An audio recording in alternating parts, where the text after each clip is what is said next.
Sì, abbiamo fatto noi un errore di valutazione, che eravamo convinti che la scadenza fosse nell'anno solare, invece c'era quella data lì.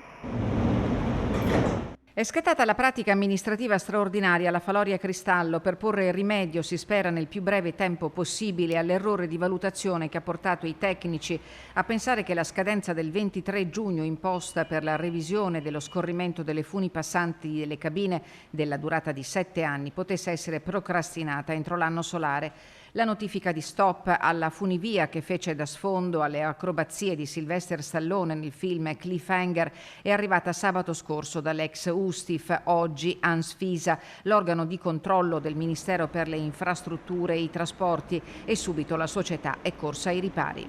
Abbiamo un pullman che porta dalla funivia fino a Riogere e un servizio jeep da Riogere al rifugio Faloria che è aperto. Con la revisione degli impianti scaduta è impossibile consentire la prosecuzione dell'attività della funivia per evidenti ragioni di sicurezza, una tegola inaspettata nel pieno della stagione estiva. Altrimenti i lavori sarebbero stati fatti ad ottobre invece che a maggio, insomma, E questa adesso cosa quanto tempo ci vuole?